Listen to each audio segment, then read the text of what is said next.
Salam chère audience, cette vidéo est la suite de l'étude protéomique. Elle porte sur la technique de la spectrométrie de masse.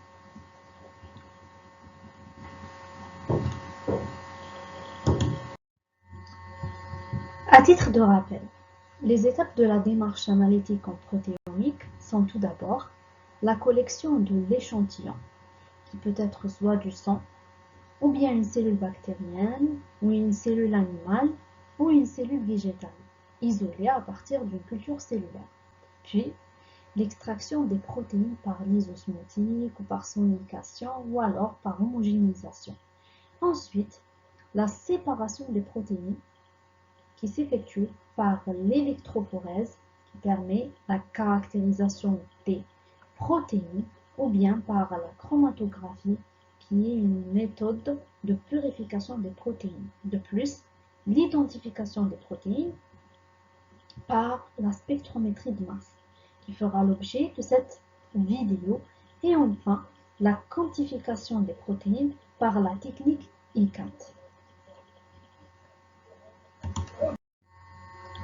Alors par définition, la spectrométrie de masse est une méthode d'analyse utilisée en protéomique afin de détecter et d'identifier les protéines par mesure de leur rapport masse sur charge. Les applications de la spectrométrie de masse sont nombreuses et touchent divers domaines. Donc en biotechnologie, elle est utilisée pour l'analyse des peptides ou d'oligonucléotides. En pharmacologie, elle est utilisée pour le dosage de médicaments, dans le domaine de l'environnement pour l'analyse de l'eau, et en clinique pour la recherche de drogues, etc.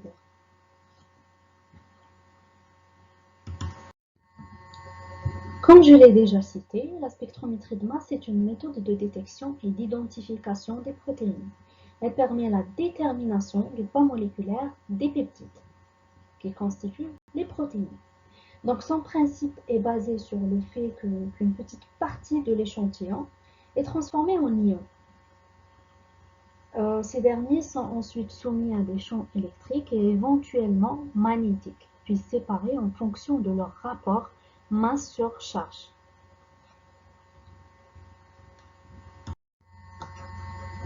L'appareil qui met en œuvre cette technique est le spectromètre de masse. Ce dernier est composé généralement d'une source d'ionisation dont le rôle est de faire passer les molécules en phase gazeuse et de les ioniser, d'un ou de plusieurs analyseurs qui séparent les ions en fonction de leur rapport masse sur charge, et d'un détecteur qui transforme le courant ionique en un courant électrique et amplifie le signal.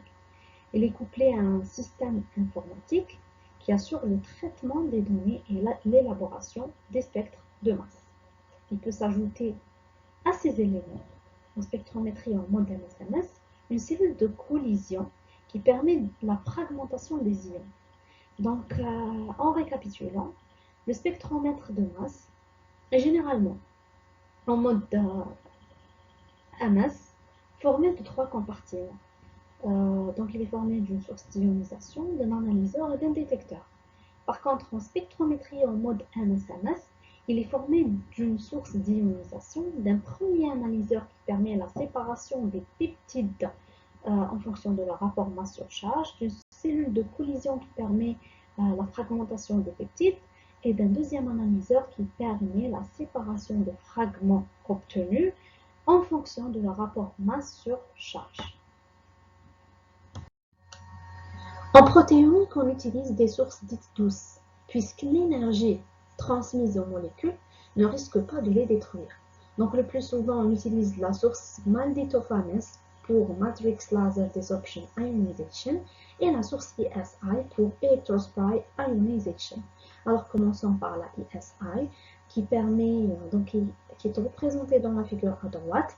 Cette technique permet de générer à partir d'un liquide des ions polychargés à pression atmosphérique et sous l'effet d'un champ électrique.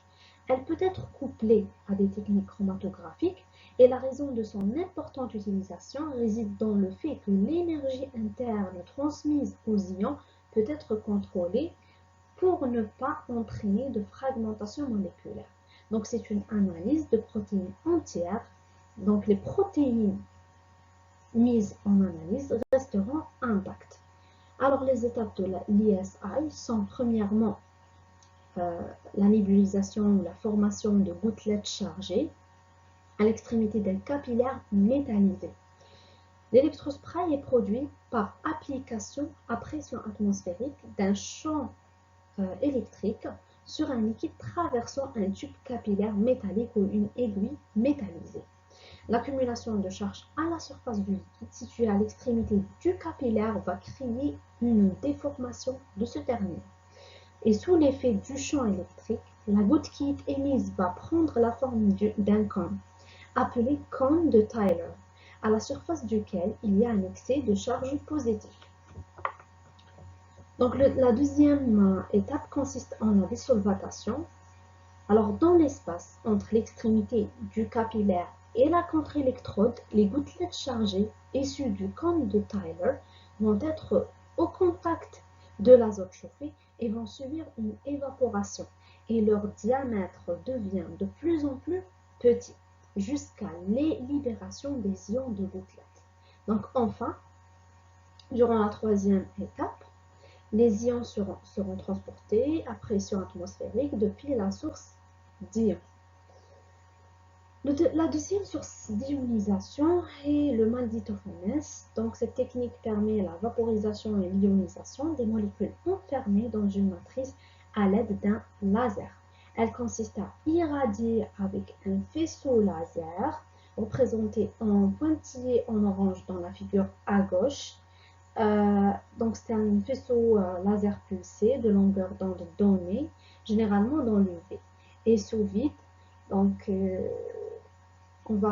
avec lequel on va irradier un dépôt cristallin contenant une matrice organique et l'échantillon à analyser. Les molécules de la matrice absorbent l'énergie transmise par le laser, s'excitent et s'ionisent. Puis, les molécules de matrice ionisées transfèrent leur charge à l'échantillon. Si vous avez aimé ma vidéo, n'oubliez pas de la liker, de la partager avec vos proches et de vous abonner sur ma chaîne pour que vous puissiez recevoir les nouvelles vidéos. Si vous avez des questions ou des suggestions de vidéos, vous me laissez des commentaires. Merci et à bientôt.